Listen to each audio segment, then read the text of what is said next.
Okay, happy Sabbath, everybody. Today is May 10, 2025. We've been away for a few weeks, but now we're gonna still continue our studies about studying about biblical foods.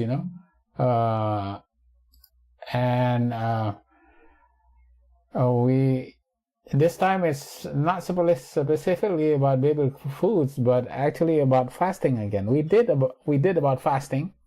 The last time we did about fasting, we studied about how Daniel fasted. And how Daniel fasted was that he ate simple foods. Remember in Daniel, what was it? I think Daniel 10, yeah. In Daniel 10, he fasted for 3 weeks. And he did not eat any pleasant bread, any meat, or any wine for 3 weeks, so that he can prepare himself and have a clear mind to understand Daniel 11, which is all prophecy, right? And what's going to happen in the end time. So this is basically what we also have to do. We have to have a clear mind so we can understand prophecy, because as we see all the events that's going on right now and what is happening, we can understand and interpret prophecy because everything is showing that we are living in the end times. It's not going to be very long before our close of probation happens. All right. Okay. All right. So we'll go with what we were studying before. This is basically some verses from fasting from the Bible. And the first person that was mentioned as fasting, the first person that was mentioned fasting in the Bible was, who you remember first? First mention is obviously Moses. Moses fasted, and he did not drink any water for how many days? For 40 days and 40 nights. He was up on the mountain, right? And when we go on, we also note that Jesus fasted for 40 days and 40 nights, right?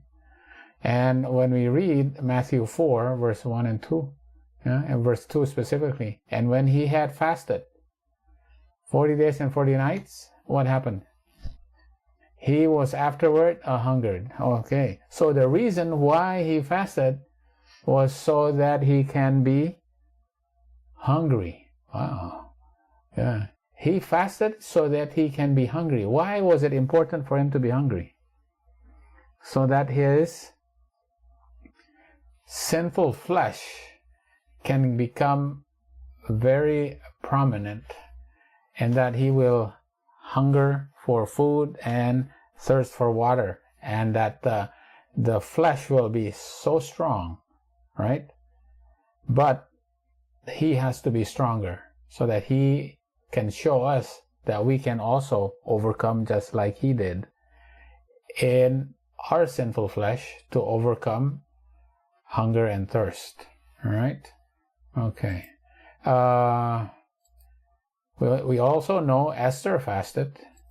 Who else? Jonah fasted. Who else fasted? Saul fasted. Who else fasted? Elijah fasted. Elijah fasted 40 days and 40 nights as well. So the ones that fasted 40 days and 40 nights is Moses, Jesus, Elijah, right? And we know Daniel, right? In Daniel 10, he fasted for 3 weeks and ate no pleasant bread, neither came flesh nor wine in his mouth, right? Okay, so fasting is actually obviously very important, right? And Jesus fasted so that he can be hungry, so that he can show us that we can overcome our flesh, right? Jesus overcome his hunger and his thirst. That's part of his flesh. That's part of our flesh. So we also have to overcome our hunger and our thirst. We have to also overcome our flesh. The thing about it is, right? The thing about it is that I want to pose this question. Can we, by fasting, actually improve our chances to overcome our hunger and thirst? So, can we, by fasting, overcome flesh? Yes. Yeah, wow. So, that's basically what Jesus did, because all these people in the Bible fasted. And there's obviously a benefit for fasting, right? Because Jesus came to this world as a human being. He was born as a baby in Bethlehem. He grew up as all the other children did, and he grew up from youth to manhood, and he was always assailed by Satan's temptations, right? But where Adam fell, Jesus actually overcame, right? Even though in him was no corrupt principles, no tendencies to evil, but when Christ came to meet the temptations of Satan, he bore the likeness of sinful flesh. So he had sinful flesh in him that he inherited from his ancestors, from his mother, right?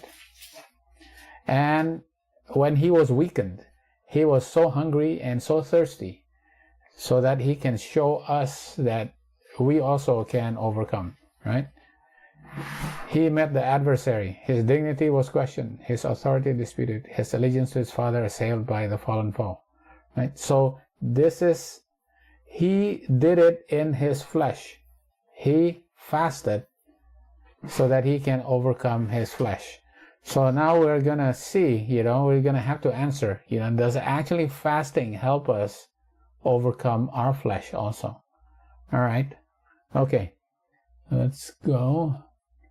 We'll go to our slide right here. I'll jump to the slide that...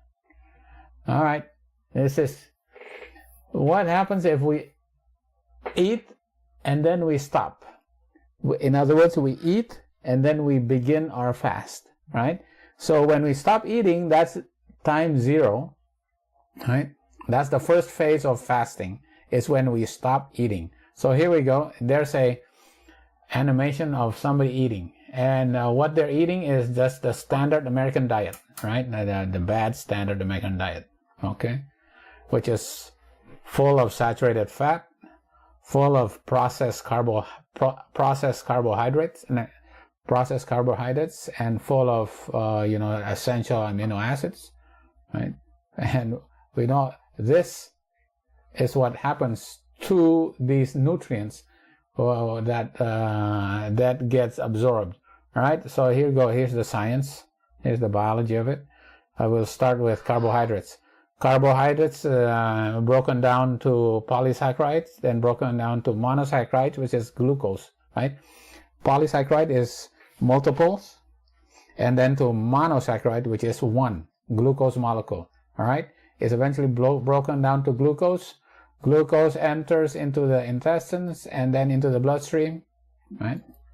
And it stimulates the pancreas to make insulin, right? It makes the pancreas to make insulin because insulin is needed, right? Because insulin is needed for glucose to be stored, right? If it's not used up as energy, what happens if glucose is not used up as energy? It's stored, right?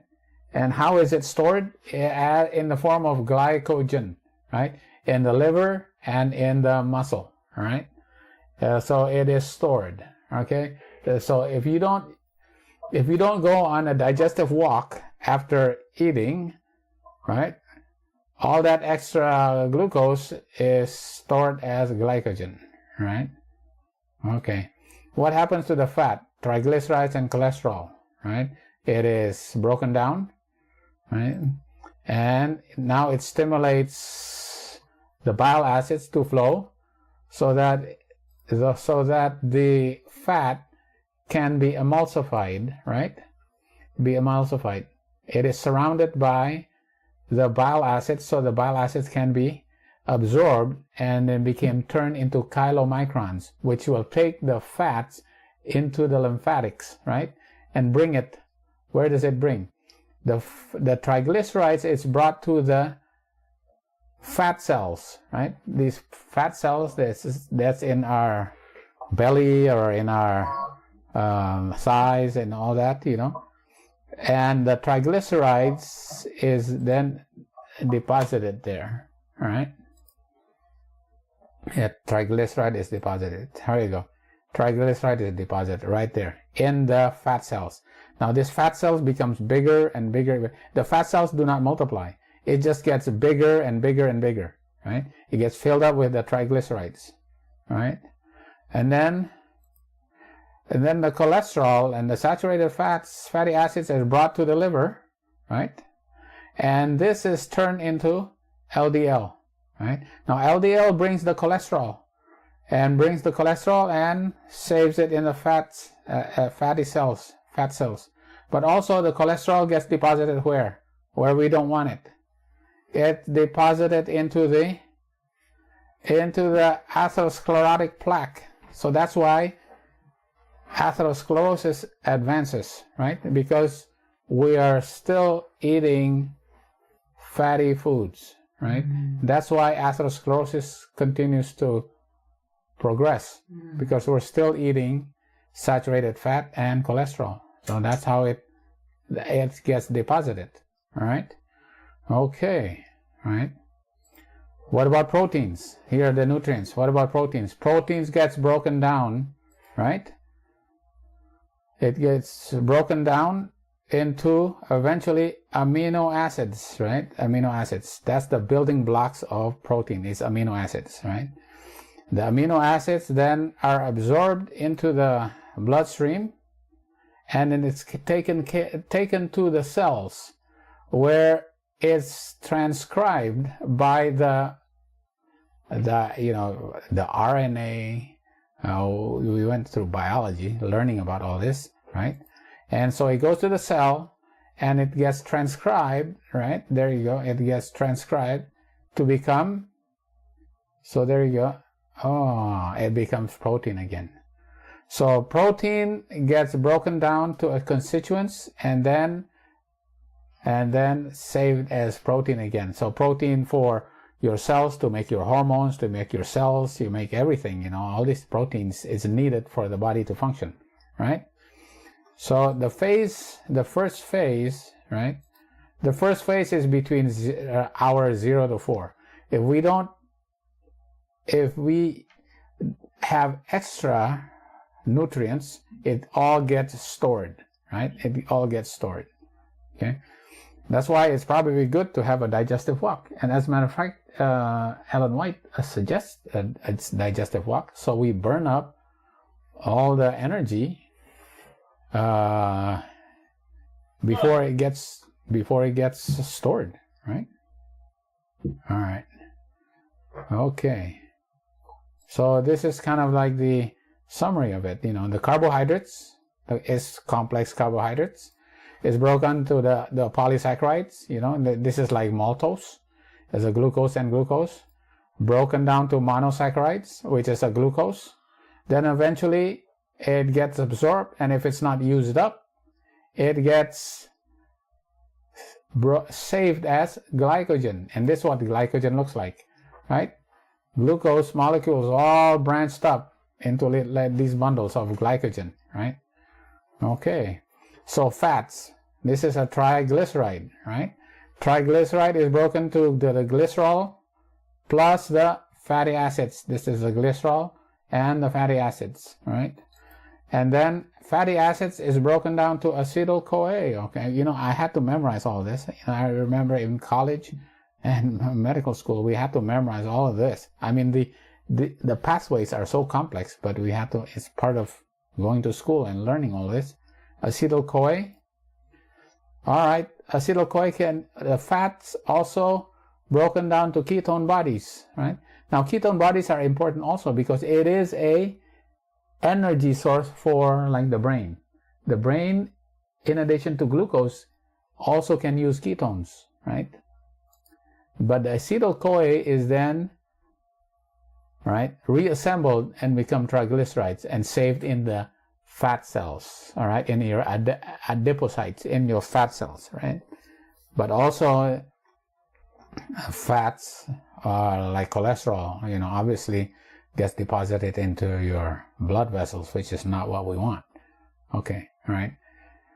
So what happens to the proteins? The proteins are broken down to polypeptides and broken down to amino acids and then reassembled to become proteins again. So this is how it's stored, right? It is now how it's stored, okay? So glucose built into, is stored, assembled and stored as glycogen, right? Glycogen is in our, right? Is the first level of energy source, right? First level of energy source. And glycogen is stored where? In your liver and where else? And in your muscle, right? Your liver and your muscle, right? Okay. Glycogen is in your liver and your muscle, right? This is what it looks like. These dark spots right here, dark spots right there, that's glycogen, right? That's glycogen in the liver, okay? Because this is, as soon as you run out of, for example, if you run out of sugar, if your sugar becomes low after you, for example, you exercise, right? And you check your blood sugar, oh, it goes down, right? Because you exercise or you haven't eaten, right? What happens now? Your body needs sugar, right? Your body needs sugar. So where's the first place you get your sugar from? From your glycogen, right? Remember, insulin is needed to make glycogen. But now, the pancreas also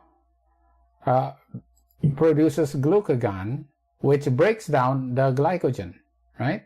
And then because you've been exercising and you're under stress and you need energy, epinephrine also breaks down the glycogen, right? So this is glycogen. So you go glycogenolysis. Lysis is the breaking down. So the breaking down of glycogen, glycogenolysis, right? Glycogen is broken down. It's broken down back to glucose. And this is the phase 2. When you run out of sugar, right? You run out of sugar. And how do you run out of sugar? Because glycogen is about 2,000 calories in your body. It's saved about 2,000 calories. So if you were just walking around, just living, not doing too much, it takes about 12 to 22 hours to use up all your glycogen.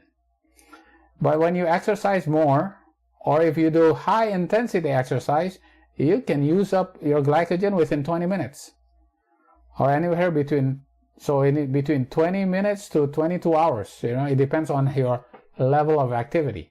If you're exercising really intensely, you are gonna use up all the glycogen within just a matter of half an hour, right?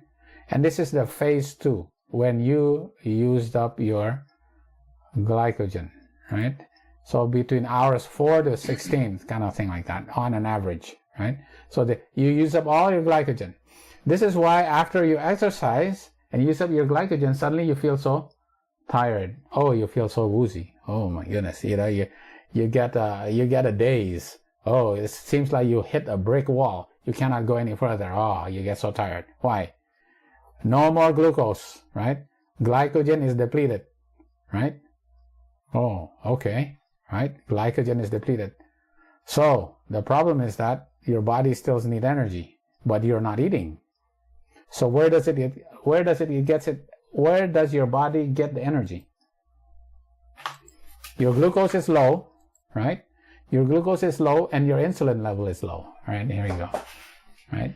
Glucose is low and insulin level is low. Right? And you run out of glycogen, right? So this is glycogen here. Glycogen, all right, this is what we used to learn also in biochemistry. This is glycogen is carbohydrates, right? This is all glucose. Carbohydrates goes here, enters into what is called the citric acid cycle. It goes into the citric acid cycle, okay? Glucose, is broken down. Glycogen broken down to glucose goes into the citric acid cycle inside the cell, right? And the oxygen that you breathe and the water that's in the cell, right, is used up, right? Is used up for this. And then because of that, now you make carbon dioxide and water, right? Carbon dioxide you exhale, right? Water, goes into your cells or you urinate out. But because of this, what happens? You make ATP. What is ATP? Adenosine triphosphate, right? And what is ATP? That is energy. So you can do push-ups, or you can blink, or you can position yourself from a sitting to a standing position. Anything you do, you need ATP.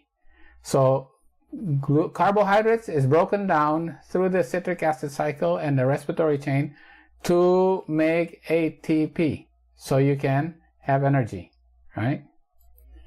And this is what ATP looks like. And the energy is stored right in these bonds right here.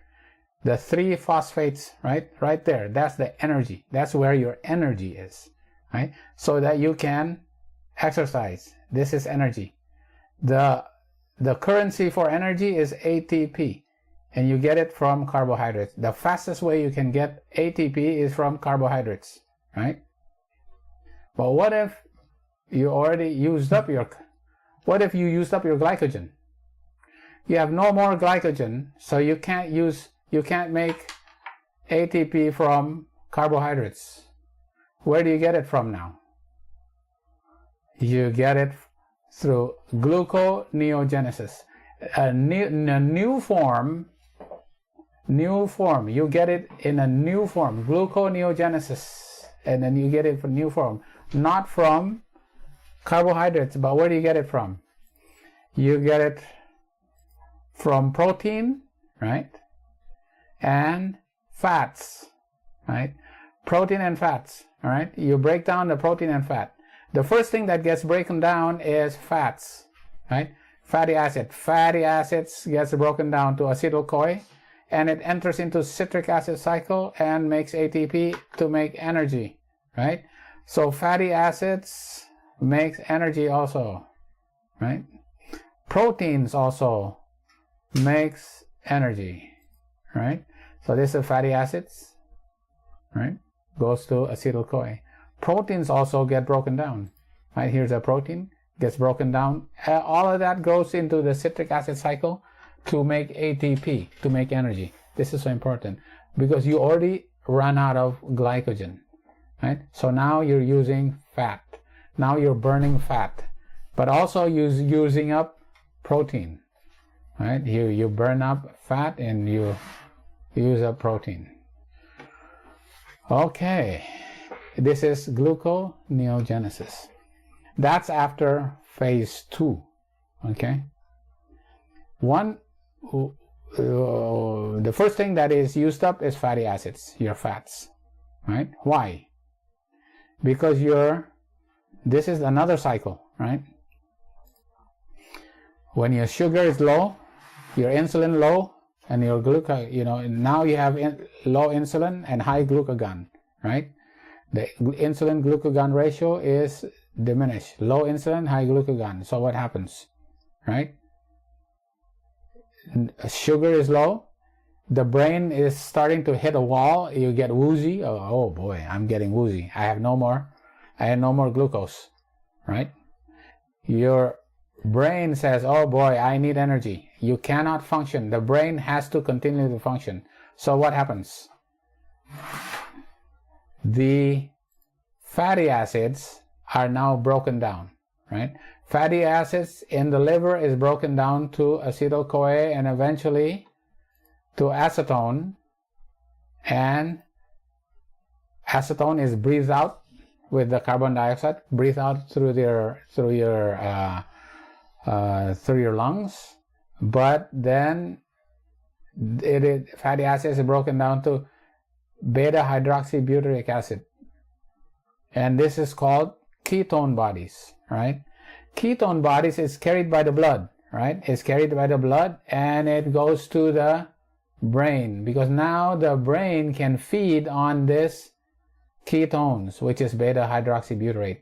So the brain can function. That's why after fasting for a while, you get woozy, But when your body starts burning fat, what happens? Oh, then you wake up again.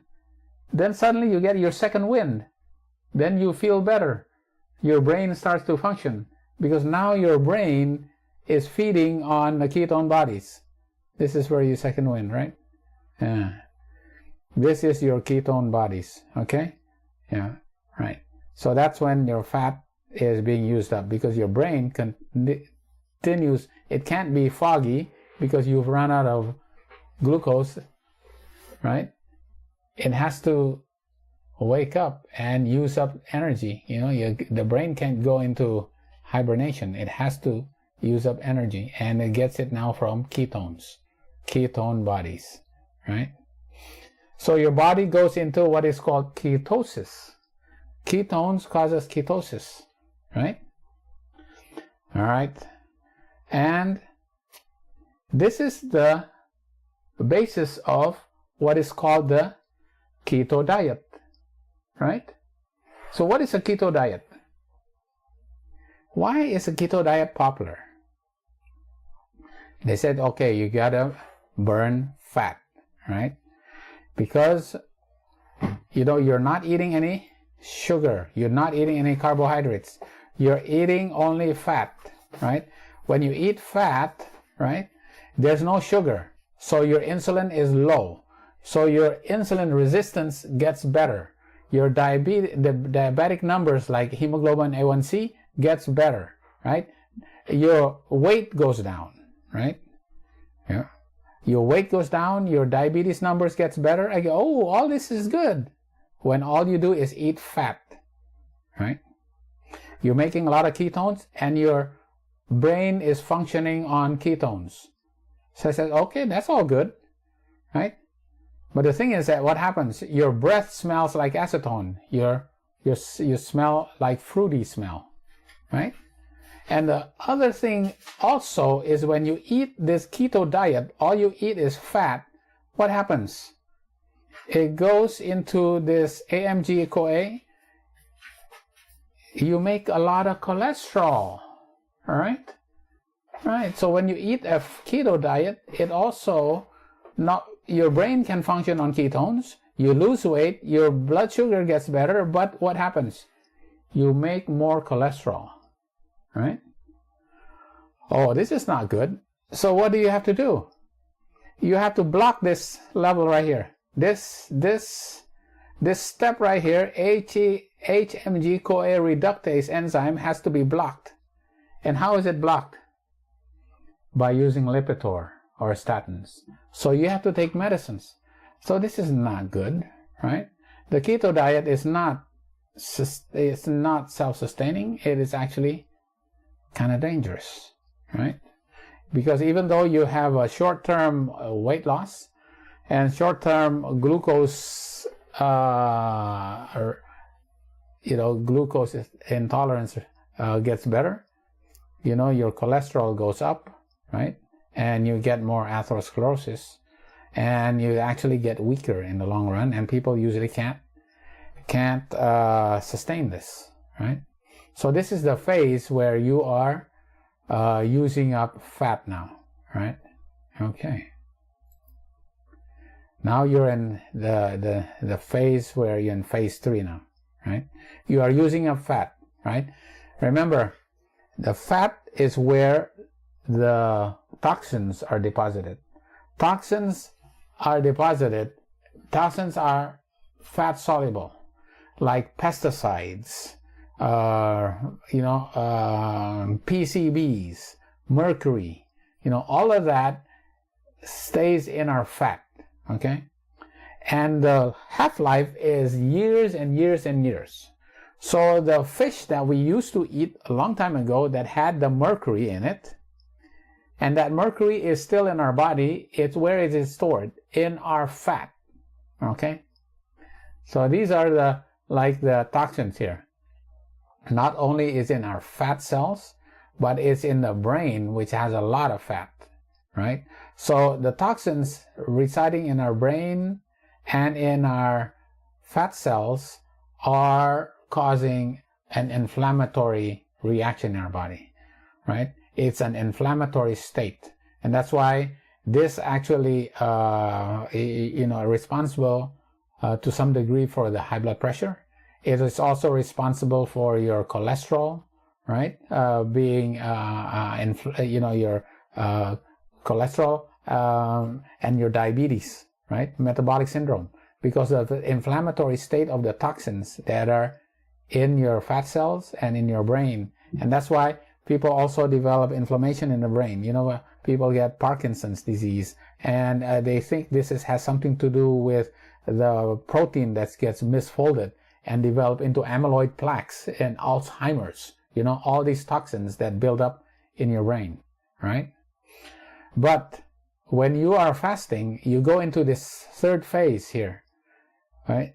After 24 hours, you go into autophagy, because you have the calorie is restricted, and so now the cells go into autophagy. And remember what autophagy is? It's actually, it starts eating up the old dying parts of the cell.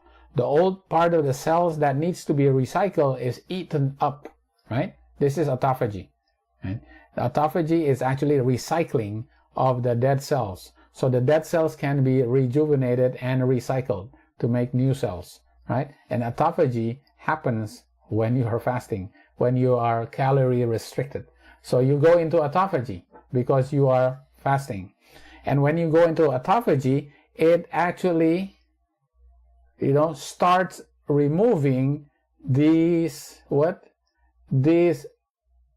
toxins, because the fat is broken down, and the fat is broken down, and now the toxins become available, and now autophagy happens, and these toxins are then transferred to the liver, where it can be detoxified. So one of the good things about fasting is actually removing the toxins that have been sitting around in your fats, right? To detoxify it, because your fat is being broken down, and autophagy removes these toxins, and then it gets detoxified by the liver, right? So that's one good thing about fasting, right? There's multiple reasons why you're fasting, right? We're going to go through this now, right? What happens when you fast also? Growth hormone starts to increase. 2 days of fasting, you have a 5-fold increase in growth hormones, right? The growth hormone is made by the brain, all right? This is the brain, but the pituitary gland produces growth hormone, right? But then we know that the growth hormone, goes to the liver and the rest of the cells, and it produces IGF-1. Oh, wait a minute. We don't like IGF-1 because as we're already older, we're not young babies that still needs to grow. We're already older. We can't have our cells continue to grow and not stop growing, because what happens? If our cells continue to grow unchecked, we could potentially develop into cancer, right? And obesity and diabetes and all that. IGF-1 is not a good thing to have. Good thing is that when you fast, your growth hormone goes up, but your IGF-1 does not go up. So even though growth hormone goes up, IGF-1 does not go up.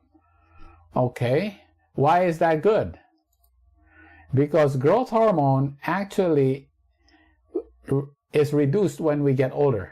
That's why our muscle mass, as we get older, our muscles deteriorate. We no longer have big muscles anymore. It now starts to shrink, right? And growth hormone actually increases our muscle mass, right?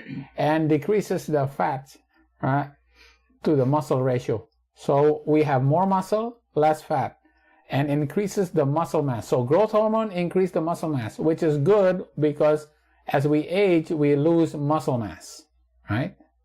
Okay, well, that's all good. Can you imagine that actually fasting increases your muscle mass, right? Okay, how bulky your muscle is. But what else? Growth hormone increases the strength in your muscle, right? especially in the lower body. You know, when people get older, they lose muscle mass and they lose muscle strength. And actually, growth hormone improves your muscle strength and improves your muscle strength. You know, this is why growth hormone is banned from the Olympic sports or any kind of sports. Because why? Because it causes people to be stronger, right? So it's, you know, this is why, you know, it's banned in Olympic sports or cycling and all that. You heard about this, right? But growth hormone is actually something that is increased when you fast. And what does growth hormone do also? Growth hormones improve your ability to heal wounds, right? Mm-hmm. Yeah, growth hormone improves your ability to heal wounds. Pretty amazing. Okay, all right.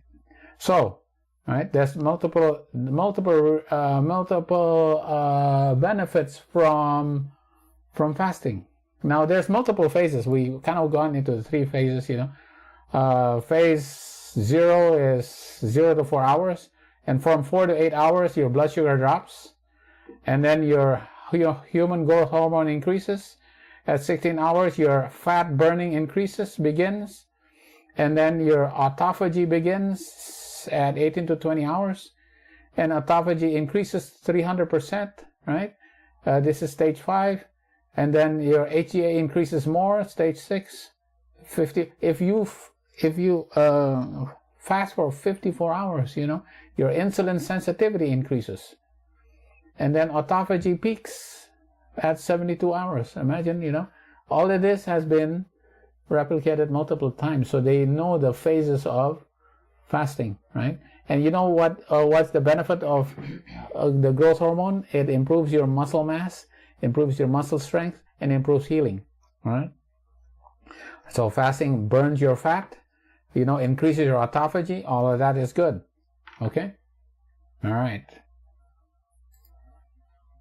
What else is improved?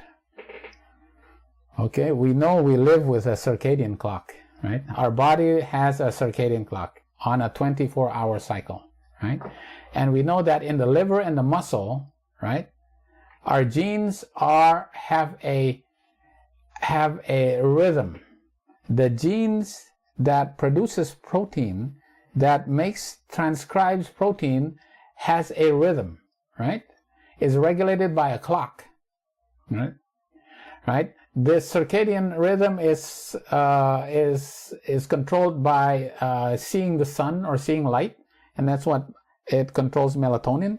But food that we eat or the fasting that we do also controls the clock that controls protein translation, right? So protein translation is dependent on whether you fast or whether you eat, right? So when you fast, you know, everything slows down. But then when you eat is when everything get you know, one way of thinking about it is it gets rebooted. So that now your circadian clock goes into a normal rhythm, right? So if your circadian clock is out of sync, you know, you've been sleeping too much or you haven't had enough sleep and your rhythm is out of control, you know, your tendency to have more high blood pressure, more atherosclerosis, faster aging, less autophagy, you know, all of this happens, you know, more diabetes, more atherosclerosis, you know, it has something to do with your rhythm, right? With your circadian rhythm, right? But when you fast for a significant period of time, and then you start eating again and eat on a regular schedule, you reestablish that circadian rhythm, right? And it's very important to reestablish that circadian rhythm, right? This is our circadian rhythm, you know, melatonin. Melatonin is like the sleep hormone at night, okay?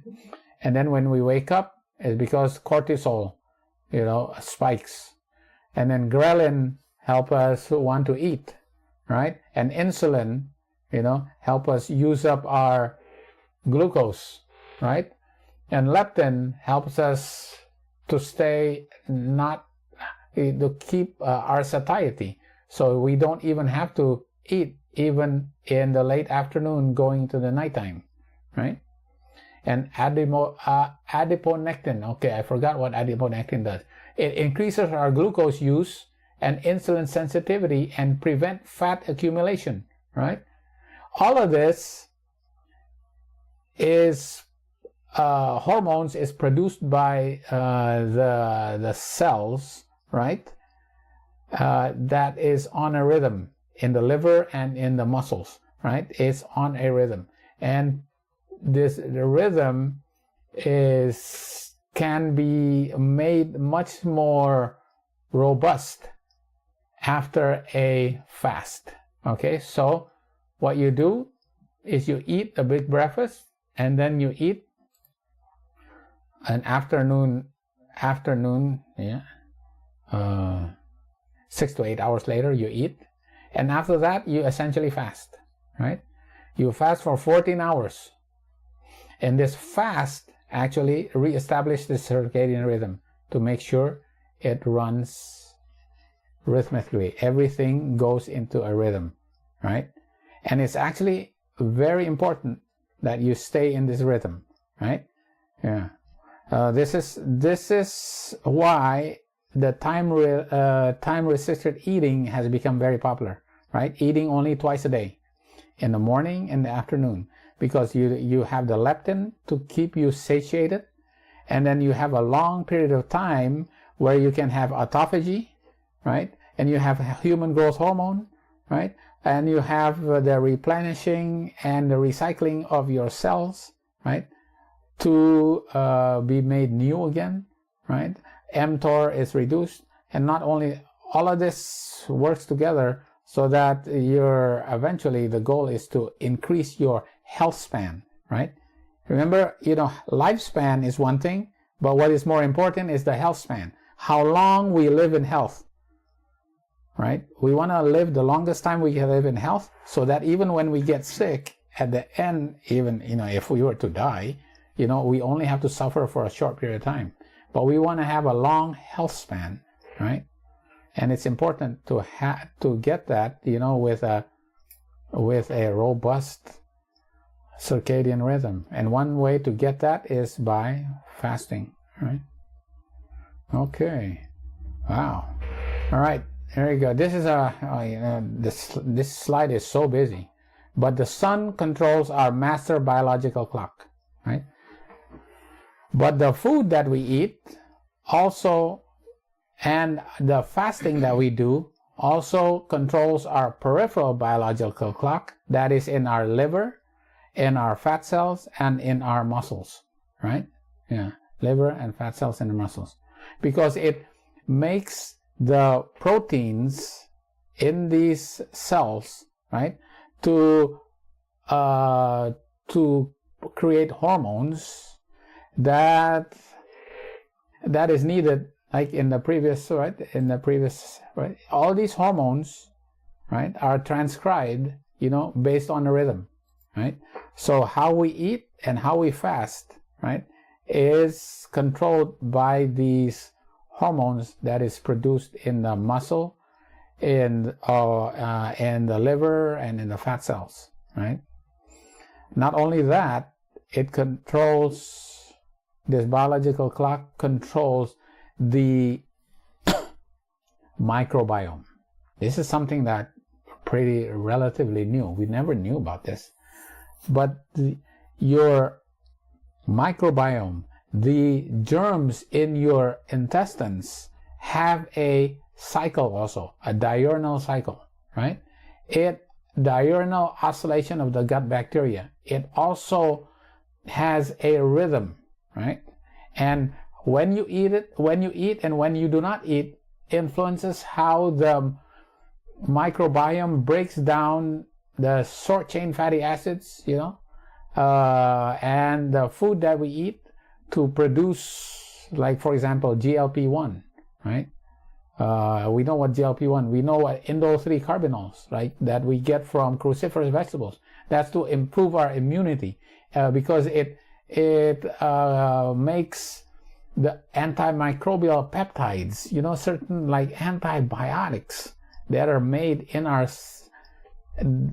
by the breakdown of the foods for these bacteria is on a certain rhythm, or is based on when you eat and when you don't eat, right? And what happens is, when you fast, it actually changes the composition of your gut bacteria, right? It influences your gut microbiome. When you fast, it improves the richness and diversity. You actually make more of what is called Akkermansia germs.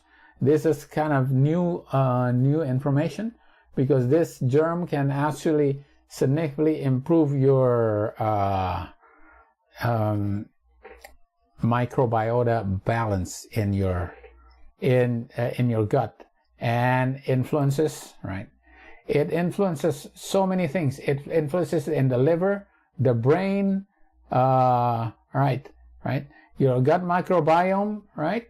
It is responsible for the breakdown of the food that you eat, like fiber, into short chain fatty acids, which is made, it turned into the food for the cells of the intestines, and also for the cells to make GLP-1.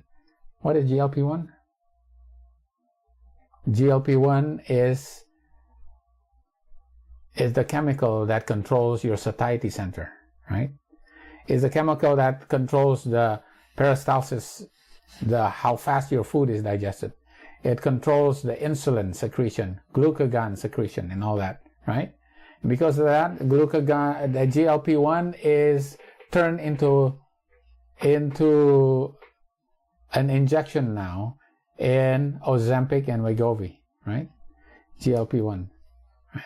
And it is when it is actually a breakdown of the short chain fatty acids that we can get from plant protein and plant carbohydrates and fiber, right?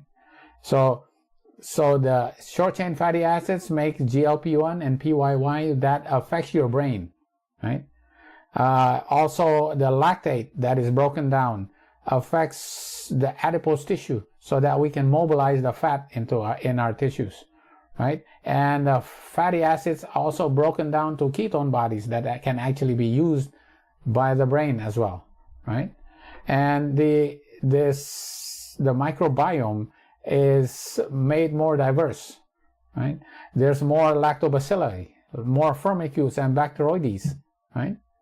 And these break down more short chain fatty acids to make more transcription factors to improve our diurnal circadian cycle, our circadian cycle, but also improves the brain function, improves our insulin resistance, improves our digestion because it slows down our digestion, and improves the insulin resistance. And because of that, it actually improves our weight, our appetite, our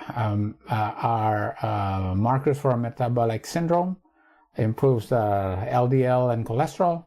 Wow, it's pretty amazing, right?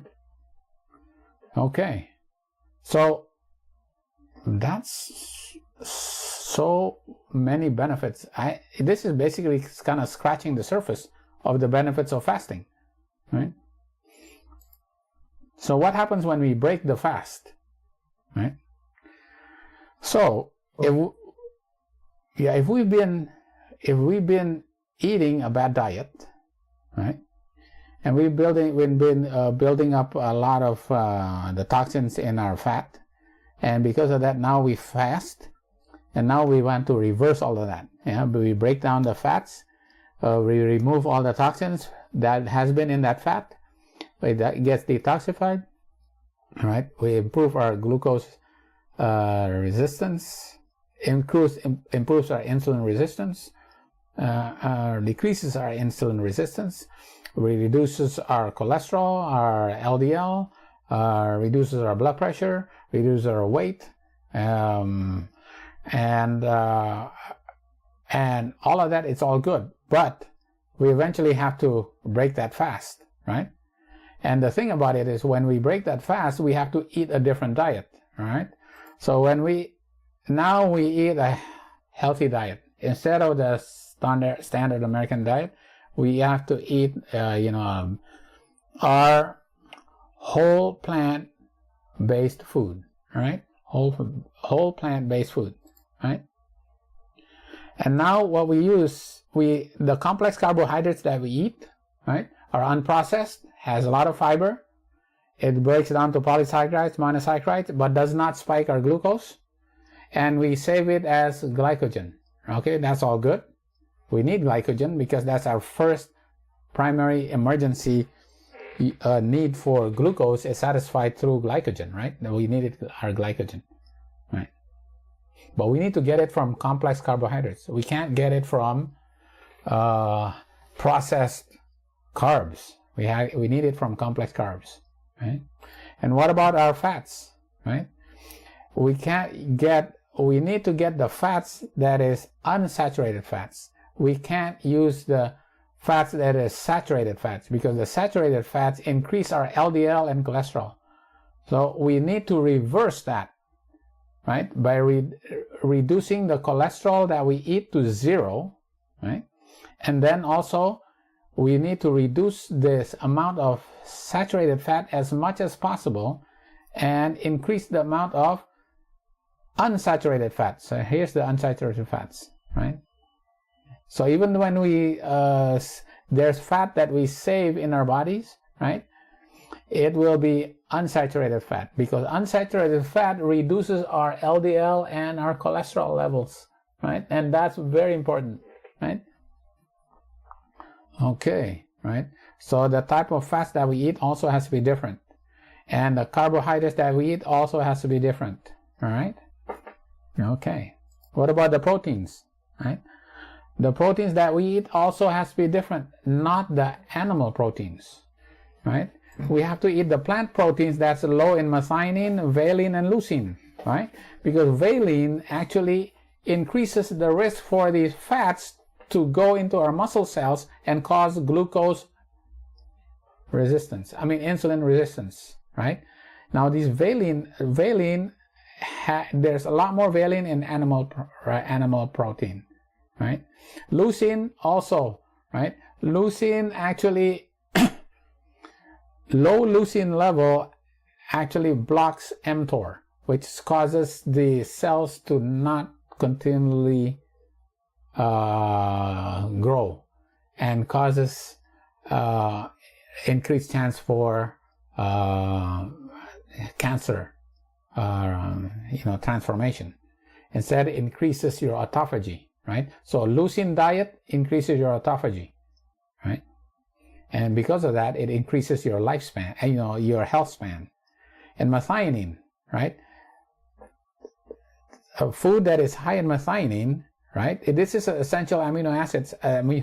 Food that is essential with this high methionine actually is needed by cancer cells to grow.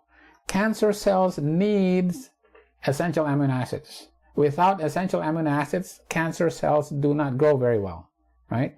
So the best thing to do is eat food that is low in essential fatty acids, essential amino acids. This is kind of contradictory to what people say. Oh, you need your good protein. You need complete protein. But actually, the diet that is in vegetables and beans are low in the essential amino acids, right? Which is actually healthier, right? Yeah. And because of that, these type of foods are also high in antioxidants. And then when you see that and you combine it with intermittent fasting, or every so often you do, time restricted fasting, and sometime intermittently you can do some intermittent fasting, right? You actually will have a much more robust circadian rhythm, right? You will have improved insulin sensitivity. You will have a lower LDL and lower cholesterol, right? You will have, your weight will go down, your blood pressure will go down, and overall improves your health span, right? Wow. Anyway, this is a lot of information, right? But kind of Ellen White, we read these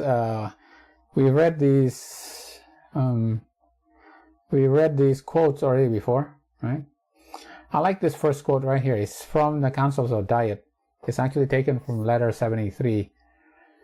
For certain things, fasting and prayer are recommended and appropriate. Fasting and prayer are recommended and appropriate. In the hand of God, they are means of cleansing the heart and promoting a receptive frame of mind. Wow, look at that. Now, prayer is a spiritual thing, right? It actually cleanses your mind, right? Prayer cleanses your mind, okay? But what does fasting? Now, fasting is physical. We know from all of this, all this study that we just did today, fasting actually clears your mind as well, right? And it clears your mind in a physical way, yeah, so that you will have a receptive frame of mind, right? This is the type true fasting, like what Daniel did, right? In Daniel 10, he was abstinent for every stimulating kind of food, right? He ate a simple food, and because of that, right? Because of that, he was able to understand Daniel 11. He was able to receive the prophecy, right? For us to understand prophecy, for us to decipher what is actually going on right now. When we study prophecy and we say, oh, you know what, this connects. I know the king of the south is going to win against the king of the north. Wait a minute. What does that mean? Right? You have to have a clear mind to be able to understand Daniel 11. Right? With fasting and prayer, right? So that we will know exactly what is happening in the end time, because we, like Daniel 1, Daniel had to eat a good diet in Daniel 1 so that he can give the prophecy to Nebuchadnezzar in Daniel 2. He understood prophecy in Daniel 2. And the only way to understand prophecy is to interpret what is going on in this world right now is when you have a clear mind, right? So that you can be ready for Daniel 3, which is our close of probation, right? In most cases, 2 meals a day are preferable to 3, right? Right here, Ellen White is promoting time-restricted eating, right? Pretty amazing, right? Fasting already, right? So, from all these studies, we know that, all the things that we do, if we can also improve our bodies, with additional time-restricted eating or using some intermittent fasting, but every day eat a food that's full of antioxidants and food that is low in any type of inflammatory or stimulating chemicals, right? Will improve our ability for our liver to detoxify continuously, because our liver continuously detoxifies our body, right? We do not need to do additional, maneuvers to help our liver detoxify itself. What we do is actually give it the antioxidants, right? We kind of studied this last time. We need to give the antioxidants that we eat every day with the food so that our liver can detoxify. But when we actually do intermittently fast, this is what we just studied, the benefit for intermittent fasting. We still detoxify, but we detoxify the toxins that has been building up in our fat cells, and that's what we need to detoxify, right? And in our brain, right? So that our mind can be clear, right? And this is why fasting actually improves our chances to be able to overcome our flesh, because our mind will be clear, such that, like Jesus, is able to overcome flesh, right? Only with a clear mind, because our mind eventually will be able to control and subdue our sinful flesh. All right. Wow.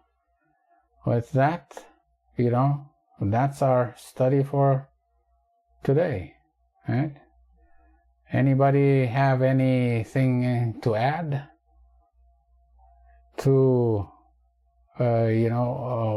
what this has shown? Yeah, a lot of information, but just goes to show that we can prove that actually fasting improves our ability to fight our flesh, right? That's what Jesus taught us. All right. Okay. All right. Anything else? Any questions? Anything to add? All right. Okay. All right. If not, we'll stop streaming.